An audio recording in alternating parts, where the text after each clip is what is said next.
no further ado, let's kick off this great AMA and welcome Pierre-Jean Hillion, Growth Manager from BlablaCar. BlablaCar, for those who are not yet familiar, is the world's leading long-distance carpooling platform with a community of over 100 million drivers and passengers. They are working in 22 countries as we speak. This platform connects people looking to travel long distance with drivers heading the same way, so they can travel together and they can share the cost. Pierre, welcome to the AMA with Growth Hackers. Yeah, thank you, Emilia, for the introduction, and happy to be there to discuss growth topics today. I think we will have fun, and happy to answer all the questions you can have. Awesome. So one quick introduction here. We'd love for you to tell us a little bit more about yourself, your career, your journey, the growth roles that you've had in the past that prepared you for this larger challenge. Yeah, exactly. So I started to work in the startups / scale-up ecosystem a few years ago. So it was 5 years ago, I started to work in the startup ecosystem. My journey started in a really early stage startup. And when I say early, it's really early, like between 5 to 10 people. Startup where you don't have a product market fit, where you have practically zero revenue at the beginning. I have really started from the bottom of the startup world on roles mixing business development and growth marketing because I was doing many tasks, and I started to do growth by doing mainly outbound strategy. So my main role at the beginning when I started to work in growth was to scrap data on website, find and enrich contact, send outbound emails, automated sequences with call, automate the work of salespeople, etc. So really outbound oriented. So that was the beginning of my growth journey. I work in different startups, 3 startups that were really small at the beginning. Then I joined a startup which was a bit larger, Series A, B, when I was there. Where I was working as a growth people too. So here the job was a bit different because the startup was more structured with more people. We were between 100 to 200 when I was there. So yeah, it was quite a different step with different challenges because the startup is bigger. And then 2 years ago, I joined BlablaCar, which is, as Emilia introduced it, the world leading carpooling platform. So we are one of the 20 unicorns of France. And I think we are the second unicorn of France. So a unicorn is a startup which is valued at more than $1 billion. So yeah, it's a bit different. The context is totally different. We are 800 people at BlablaCar. And I started to work on insurance product. So not on carpooling at the beginning. I work on insurance products. So my goal was to upsell insurance to our community of drivers because we have a lot of millions of drivers in our community. So my main role was to basically sell insurance to those people because we have a big community of drivers. And then since practically 1 year now, I started also to work on other carpool projects. So I'm basically working now as a growth manager on the Western Europe marketplace. I'm also sometimes working in countries like Brazil, where we have a lot of activity now. But yeah, my main job is to drive acquisition, so new member on the platform, and then make sure those people match. So we are a marketplace, so we need to match driver and passengers so they can travel together. And we also need to monetize. So we have a very classic marketplace model. We just take a commission when the people do the transaction together. So yeah, that's a bit my journey in growth. Wow, that's great. And such a great learning platform you had in these smaller teams. I know that very different challenges from the one you have today, but for sure it must have given you such a great background and information and experiences to pull from. So in terms of BlablaCar right now, what are the main goals for you? What are the main deliveries that your team has, the responsibilities? I'm talking North Star metric, objectives, this sort of engagement metrics from these users that you mentioned that you need to, increase this number. Yeah, that's a really good question. If we talk about the North Star metric, what we look at, like our main metric we look at globally, is the number of packs. So packs is number of passengers. So basically, we look at how many people travel with us every month, every day, every year. So that's our North Star metric. But what we do is that every year we have what we call internally not to miss and obsession. So generally we set 1 or 2 not to miss objective. So for example, this year in 2023, we have 1 not to miss in France and Spain, which is double the number of drivers receiving a carpool bonus. So this is an internal metric, but that's to say we need to double our objective in France and Spain. But we also have another not to miss, which is monetize Brazil. So we have very different challenges depending on the year, and we use those not to miss to make every people in the company focus on specific objective for the year. We have a North Star metric, which is the number of passengers, but we have every year those not to miss. And we also have what we call obsessions. So obsession, they are not really quantitative objective, but more qualitative things we want to do during the year.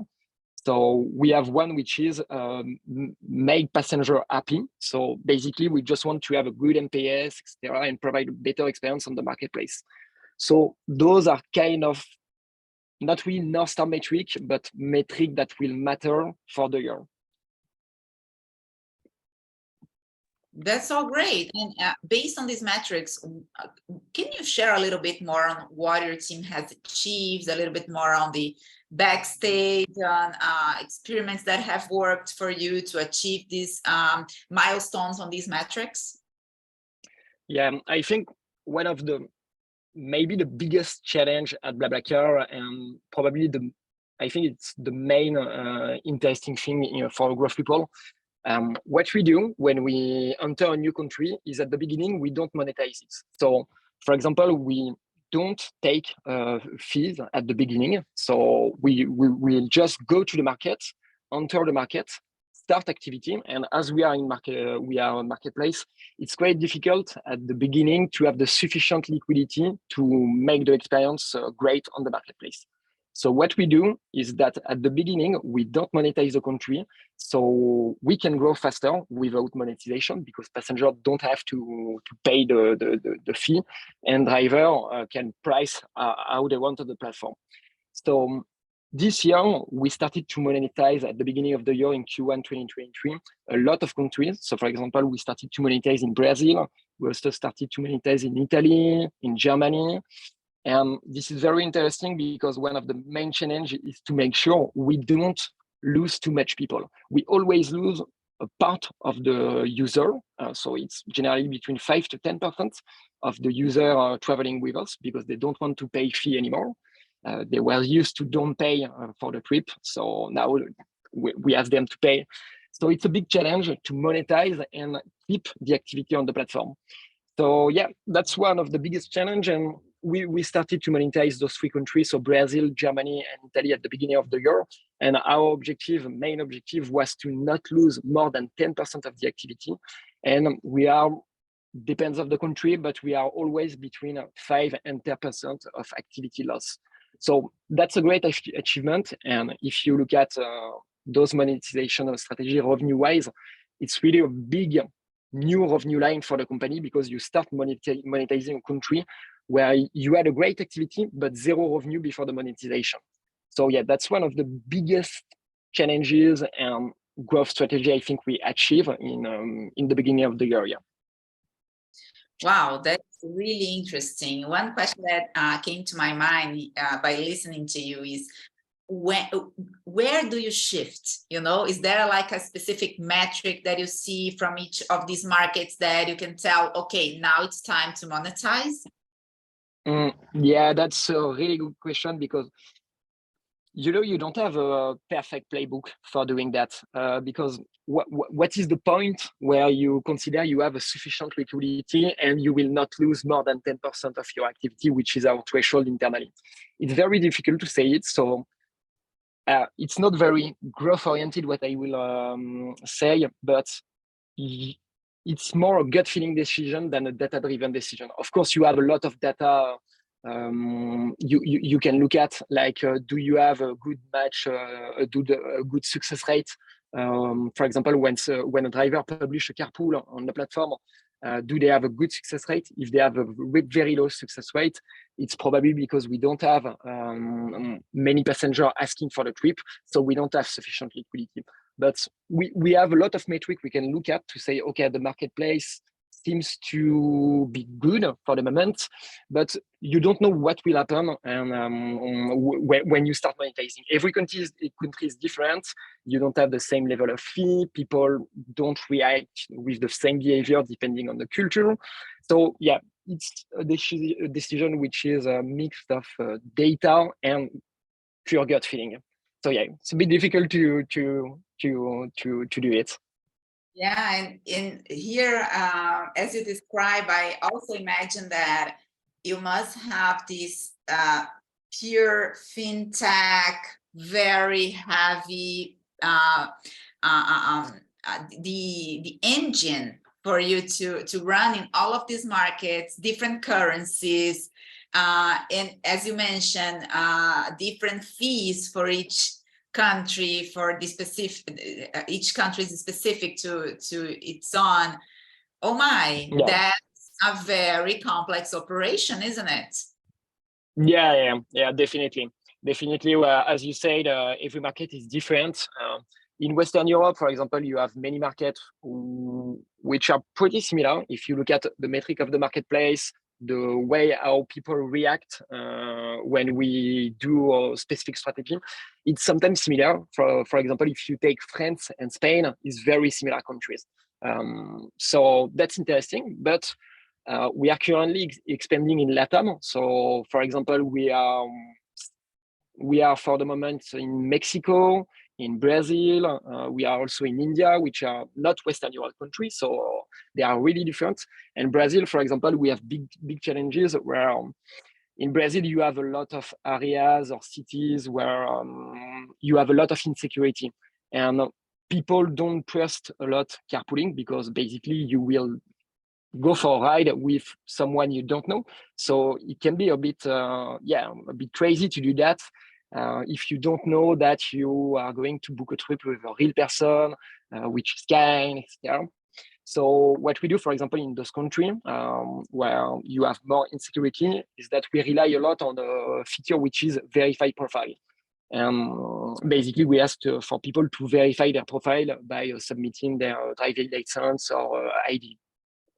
And that's a really important point, for example, in Brazil, and that's not in France. So yeah, you have big differences depending on the market you operate on. That's that sounds like really interesting, how this cultural specificity, like each specific country with their specific cultures will demand from your growth team to also shift the strategy as well. And now totally. 22 countries, of course, this global strategy works. Of course, lots of things are in place and running, but take us back a little bit into early days. How were the first, the first surges in users, and how did BlablaCar started its growth, and what did you keep from then, and what did change over time? Yeah, that's a tricky question, because I joined the company 2 years ago, and the company officially started 15 years ago, so quite a while. But if you look at, for example, the first 5 years of the company, I think no one, even in France, knew BlablaCar during the first years of the company. So it was really difficult at the beginning because carpooling,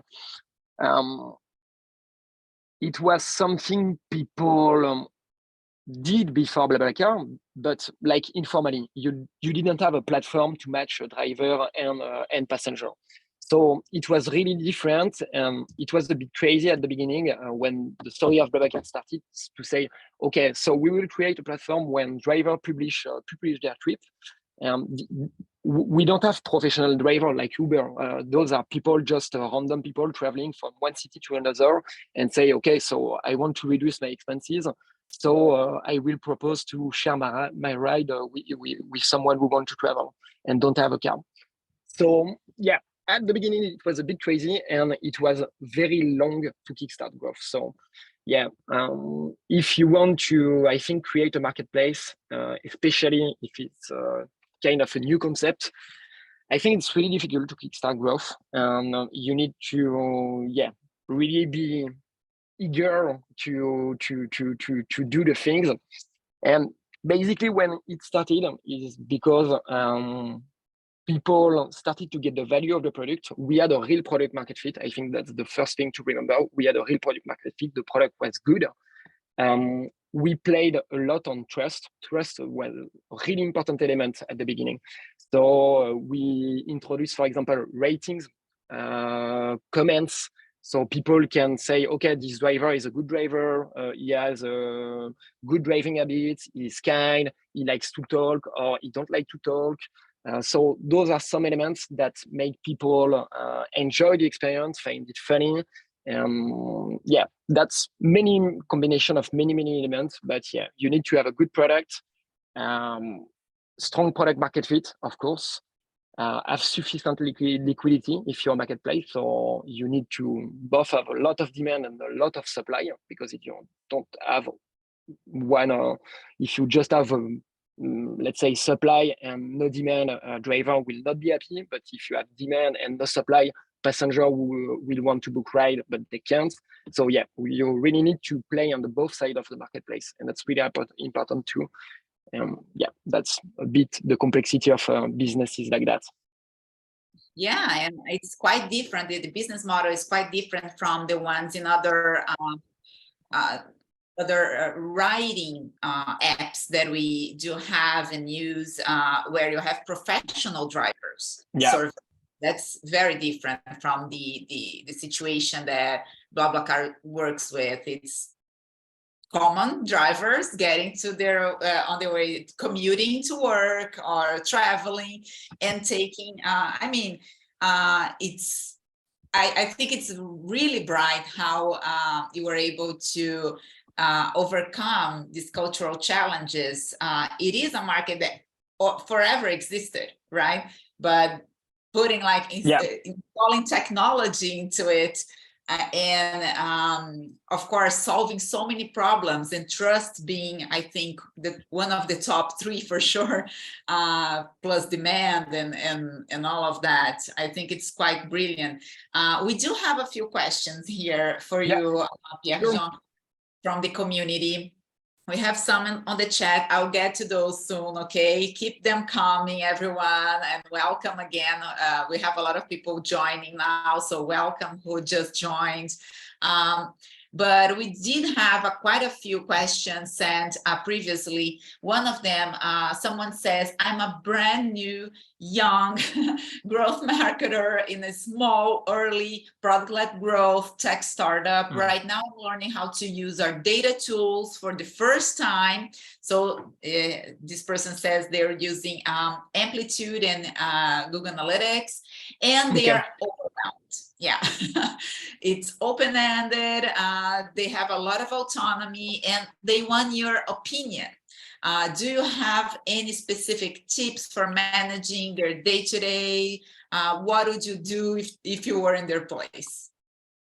Yeah, that's a really good question. And the first thing I want to say about that is that when you start as a young growth manager, so I was there like 5 years ago, it's normal at the beginning to feel a bit stressed, maybe overwhelmed with data, don't know how you should focus on, where you should focus on. Should you do, I don't know, paid ads or try to improve your conversion rate? Yeah, you have many things you can do. So yeah, I totally understand that it can be a bit stressful at the beginning. I think my main advice would be to say, okay, where can you focus first? What are you good at? So for example, are you good in paid ads? If you're good in paid ads or driving demand at the top of the funnel, focus on that because you will drive result here. If you are, I don't know, better at product or improving a landing page conversion, start with that because that's what you know. So you need to start with something you know. You can learn new things, but it will be a bit difficult at the beginning to drive result by learning something. So yeah, start with something you know. That's the first thing to do. And you can also just look at, okay, map your business, look at your metrics and see where you have big bottlenecks. So for example, I don't know, let's say you're running a mobile app and you have 100 people installing the app every day, but the day after you only have 10 people still using it. So you probably have a problem of retention, let's say. So maybe that's on retention you should focus on. Maybe you could add some gamification feature. There is a ton of ideas you can test, but yeah, look at your metric. Try to focus on specific part of the funnel. Don't try to do everything at the same time because it's too complicated. Especially if you're the only one people working in growth, it will be too difficult. So yeah, try to identify what you're good at for the moment. You can learn many things after that. Try to deliver quick win, quick result, because it will prove to your manager that you can drive revenue, usage, new sign up, no matter the metrics, but try to have an impact with a really quick win and low hanging fruit. There is a lot of things you can do which are really simple. So yeah, and then identify the stages of your funnel where you lose a lot of users. And when you lose a lot of users, it's easier to do tweaks on the metric than when you just have a small percentage of user quitting between each step.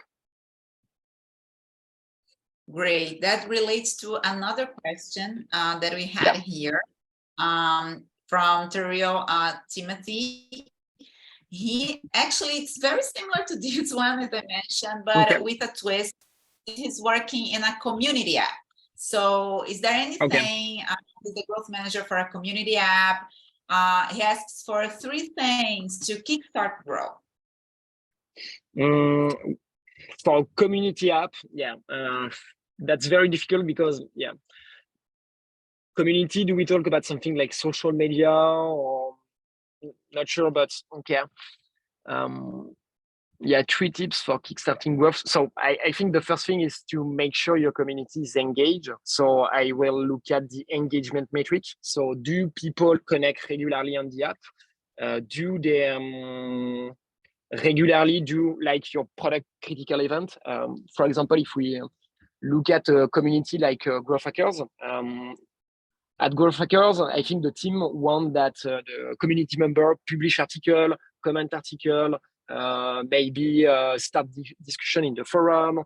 So that's the kind of metric you can look at to see if people stick with the platform. You can try to maybe define what is retain user over a month. Maybe a connection on the app is not sufficient. Maybe you need to, I don't know, have at least 1 message sent every day, something like that. So try to measure engagement precisely, and not only on the connection to the app, but on the main action people need to do on your product. So that's the first thing, that's engagement.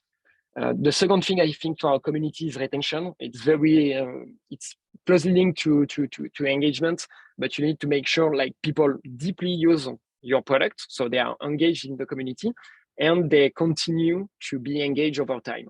So I don't know what is your app, but if regular usage is daily or weekly, you need to make sure that you have a good retention rate.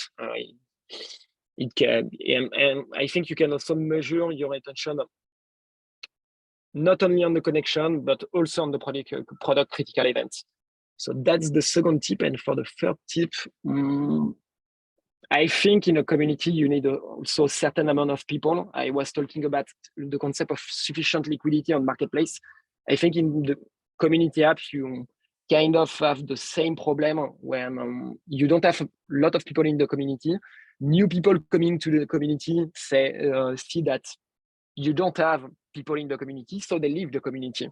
So I think you need to drive acquisition, at least a small amount of people, but who are engaged at the beginning, because when you have a new user, you need to quickly activate this user, and you need to see, okay, there is people who are talking. I don't know what they can do in the community, but they see that they need to see that people are active in the community. A good onboarding for sure. That makes a difference. Yeah. He just thanked you. So yeah, thank you so much. You're very thorough. We have back to BlablaCar. We have this interesting question here from Pierre. Very interesting what you're saying so far. One question as to product market fit. How do you determine and test product market fit for different markets? And how do you select the best ones to start off? That's very interesting. Yeah, that's a really good question. Which one will be the 23rd country, you know?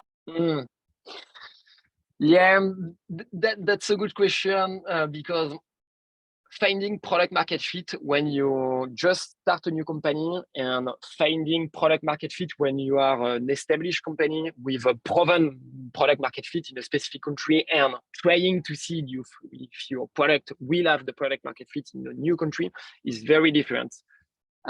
Because when you are an established company, you have the advantage to see how people behave in your business today. So you have a lot of metric to say, okay, people are, I don't know, we acquire 10,000 people per day. That's quite normal. We have a retention rate, engagement rate, which are around 50%, let's say. You can launch a product in a new country, and if you, I don't know, people don't stick with your product in this country, maybe you don't have a product market fit. Why they don't stick with your product in this country? Maybe because the usage is different. So yeah, it can be really different. So you need to kind of build a business case based on the real data you have. So this is for an established company. Again, this is not for a new company when you have nothing to base your hypothesis on. And yeah, you have many things you can do after that, but mainly looking at engagement and retention, I think will be the main indicator to see if you have a product market fit in a country. The problem is you can't know if you will have product market fit before launching the country. So you need to don't invest too much at the beginning in a new country. What we do at BlablaCar, for example, that's exactly what we are doing for the moment in India, in Mexico, is that we launch the app, but we don't do marketing. We invest €0 or dollar in marketing at the beginning. We just launch the app and see if it starts to grow or not. If people start using the product, purely organic, early metric, like early traction will point you to the right direction. Okay. Exactly. And if we see that we have a lot of traction, if figures are doing good, then we will start to say, okay, maybe we should invest a bit in marketing. Maybe we should recruit 2 or 3 people in this country to have more people signing up to the app. And when we have sufficient liquidity, then we will monetize because we know we have product market fit. But this is really a step-by-step process. And for example, I was talking about Brazil, but I think when we started in Brazil, it was like 6 or 7 years ago, and we started monetization like 3 months ago. So it's a long journey between starting to launch your product, people starting to using the product, make sure you have the product market fit, and then monetize your product. Any ideas to share on this early organic traction? For example, any loops in terms of helping a member get member, or any tricks on that arena, on the referral growth lever? Yeah, I think what you can look at if you have an early product. So again, looking at retention engagement is really important. But you mentioned referral. Referral is very important too. If you have many people talking about your product, if you have a lot of word of mouth, that's a really good indicator that yeah, people love the product, so they talk about it with their friends, with their parents. So that's a really good metric. If you have organic growth, normally you should have product market fit. If you don't have any referral, it's really hard to make people sign up organically to a product, and you need to constantly invest in Google Ads, for example. That's not a really good signal. It depends on the product, but yeah. Really cool. We have another question here that was sent previously. I think it goes back to the early days, as we were talking about that just now. So once you have your KPI set, how do you determine where to spend your time if you are like the only growth person there, one person team? Yeah, so yeah, again, a question about 1% growth team. Yeah, really cool. So once you have your KPI set, so first you already have KPI, so you know where to focus on normally, because your boss maybe or your VP tell you, okay, so you need to increase this specific KPI. So yeah, first you know where to focus on, and that's really important. So let's say your main KPI is increasing or doubling the number of sign up to the product. So what you need to do is to list maybe 5, 10, 20 ideas you can have. Start to brainstorm. You can do it only you at the beginning, but talk about it with people in the company. Start to brainstorm. Okay, how can I drive more sign up? Maybe it will be difficult at the beginning to double the number of sign up. If you look at it, it can be big, but start decomposing this in a list of small tasks. So for example, this task can maybe, I don't know, bring 200 more sign up every week. So if I do this, I will need to have, I don't know, not doubling, but just maybe have 200 more users per week. So yeah, start small, identify the quick wins you can implement, and start experimenting. I think at the beginning, you will need to experiment a lot because you probably don't know what are the channels that work the best. So you need to see if there are channels that work more than the other. Maybe you have messages working more than the others. So velocity is key at the beginning. Velocity and focus on specific small amount of action. Mm-hmm. Makes sense. We have another question on that regarding specifically social channels. How long do you test a channel before you abandon it to try something else if it's not working? Yeah, that's a good question because it really depends on the channel, and it's always difficult to say, okay, it doesn't work because my strategy on this channel is not great, or because this is just not a channel that is made for my product. So there is a concept that I love, which is the product channel fit. So basically this concept say that every product have maybe 3 or 4 channels that are made for the product. So for example, let's say you have a mobile app. You have a low average revenue per user. So it will be really difficult, for example, to spend, I don't know, $100 to acquire a user.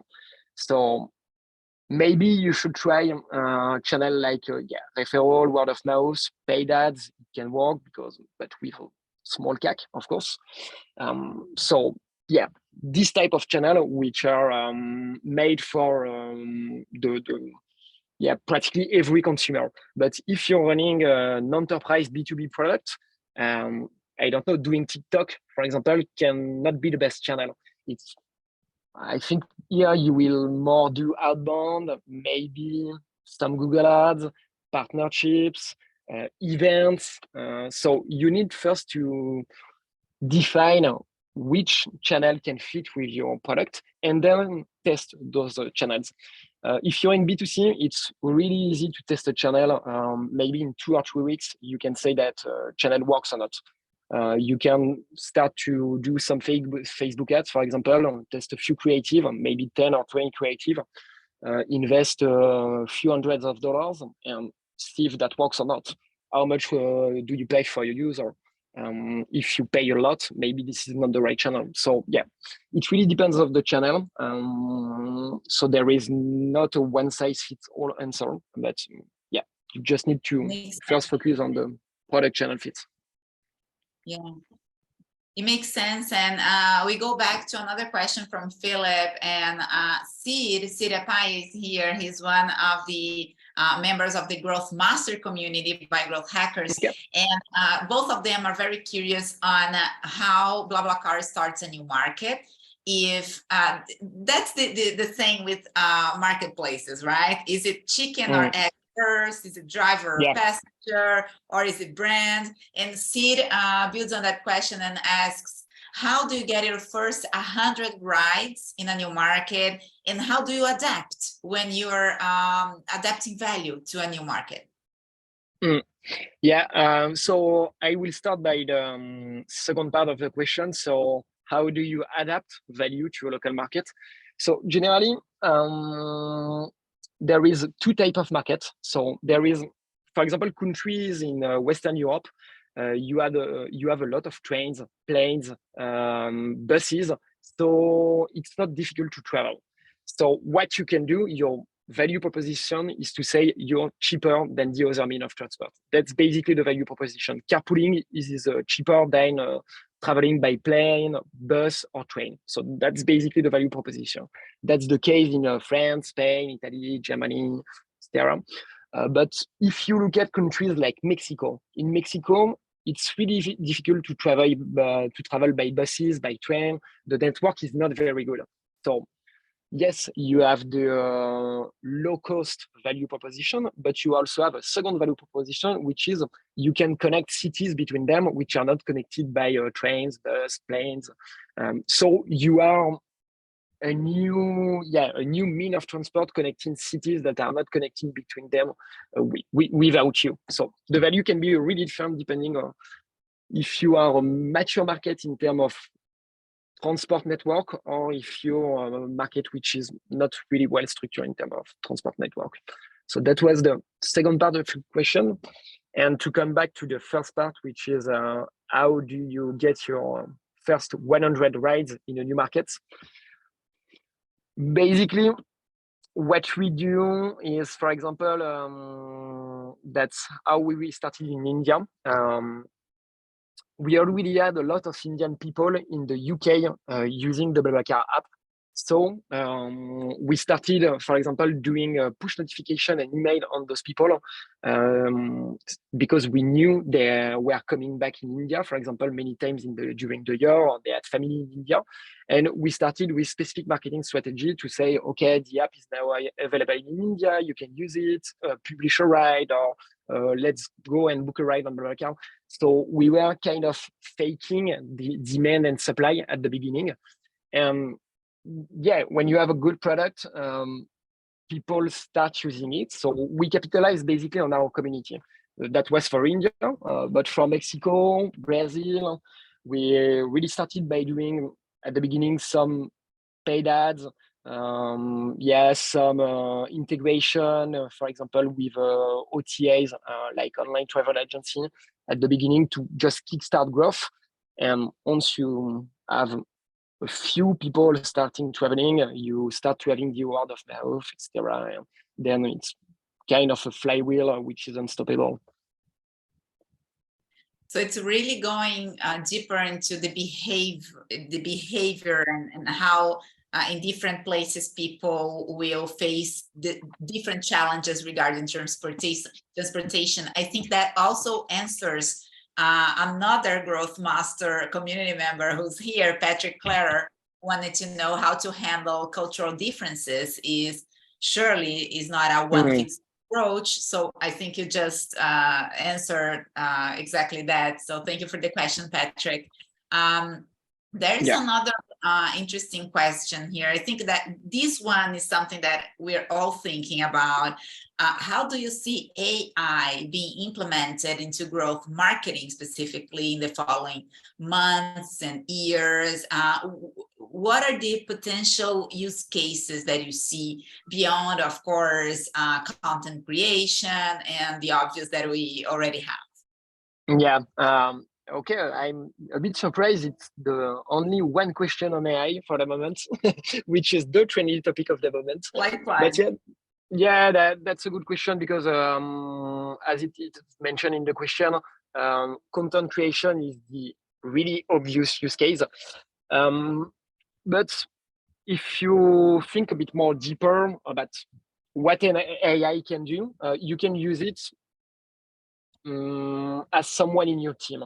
So let's say you want to find, I don't know, idea of experiment. It can be a great way. Give context about your company. So for example, you can say that you're working for a company that is doing this activity in this sector. Your challenges are A, B, C, and you have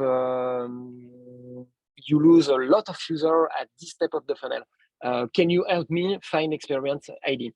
And you will have someone brainstorming with you. So basically, if you are the only person in your growth team and you don't know who to talk with to brainstorm about growth experiment, you can do it with AI. That's an obvious use case for me. You can also use AI for data analysis. So for example, if you have a lot of data, which can be a bit complex to interpret, you can use AI. Let's take the example of A/B test. You have this concept of statistical significance when you are doing an A/B test, when you need to see if you have sufficient conversion uplift to say that your A/B test is working and there is no bias in the data. You can use ChatGPT to calculate this statistical significance. There is a lot of things you can do with AI. And I don't know if you can already do it. Maybe it's a bit too early, but we will see what will happen, notably with Bard. But when you will have AI connected to the actual data, because as you may know, one of the biggest problems with ChatGPT is that the data is not actualized since I think it's September 2021. So for example, if you want to do market research, you will not have the last fresh data. But for market research, when you will have AI connected to real-time data, it will be really easy to gather a lot of insight on the market, for example, or on a tactic, on a growth tactic. So yeah, there is many use cases where you can think of AI as a growth assistant. What will change for you on your team when these new AI capabilities are implemented? Yeah, at the beginning, I really started with the content creation use case. So that was the first use case. But for example, this week, I was working on a big spreadsheet where I needed to crunch a lot of data, do a lot of complex spreadsheet formula, which even for an experienced data analyst are really complicated. And I used a lot ChatGPT to go faster on that without asking the help of a data scientist or data analyst. And yeah, it helped me a lot to do things I wasn't able to do before without the help of someone who has good skills in really good skills in data analysis. So yeah, for me, it really gives autonomy on certain tasks. And you have also other use case. I'm not a developer, but I see many people in our tech team who are working with AI to do code reviews, for example. It's really easy with AI to spot a mistake in thousands of lines of code, which is really time consuming for a human. Yeah, that's so exciting. We'll have more of these conversations on AI and as well as product market fit, another topic that came up here by so many different members here of the community. We're so curious about that. We'll have a deeper dive into that topic, specifically on how product market fit evolves over time with the product, with the market. It's not a specific stage that you go through in the beginning and then that's it. It's more like we revisit product market fit many times in the maturity of the product itself. So we'll have this discussion at the GrowthHackers Conference coming up October 17th.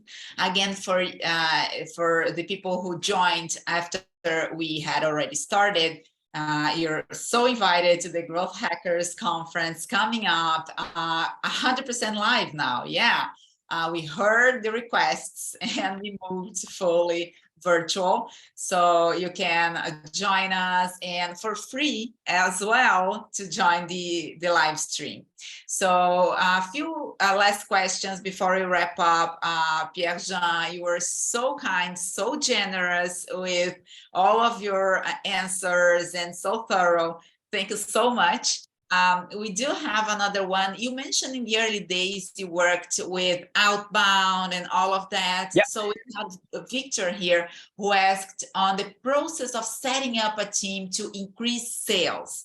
And they hired a growth hacker, he's recruiting SDR. So he's curious on the typical missions of the growth hacker in this particular case. Yeah, it's really different to do growth in a sales-led company than in a product-led company. So yeah, for people working in growth with a main mission, which is helping sales to close deal. So the main mission, of course, will be to generate leads, generate demand.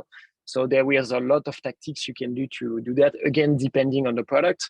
But yeah, you can run outbound sequences with cold email, LinkedIn messages, even physical mail. It works a lot because there is not a lot of people doing that. So it's a good tactic. But there is also a lot of things to do with CRM/sales automation because salespeople need to do a lot of manual things, and this is not the main purpose of their job. The main purpose of their job is to close deal or maybe generate new leads by calling people. So there is a lot of things with CRM to automatize with workflow. So it's really great to be a growth manager in a sales-led company. Really different than a product-led company where you, of course, more focus on a product metric like engagement, retention, etc. You are more focusing on generating demand and really on top of the funnel in a sales-led company. But yeah, that's very interesting to do it too. Yeah. Interesting. Yeah, it changes so much from one case to the other, definitely. And one final question, where do you see BlablaCar's growth going, and what are you looking forward to it the most? Let's say by the end of this year, by next year, what keeps you excited about the challenge that you're facing?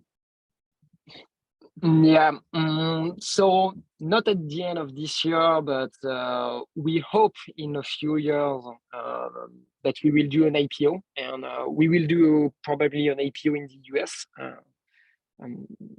normally. So that's something which is really exciting. I never leave this, an IPO. I think this is one of the biggest goal a company, a startup can have. So yeah, it will be a great achievement. Yeah, I think we will start selling trains on our app. So for the moment, we have carpool and buses on BlablaCar, but we will start selling trains by the beginning of 2024. It will be an exciting challenge. And the vision, like in 2 or 3 years, is really to be a multimodal app where you can, for example, take a carpool from city A to B and from city B to C, take a train. So really to have a multimodal app where you can find all means of transport. And by doing that, we will not only be a carpooling platform, but a multimodal platform. That will open many other possibilities for me as a growth people. But yeah, for the company, there is many more things you can do by adding more means of transport. And I also think we probably in a few years have maybe 5, 6, 10 more countries where we operate on.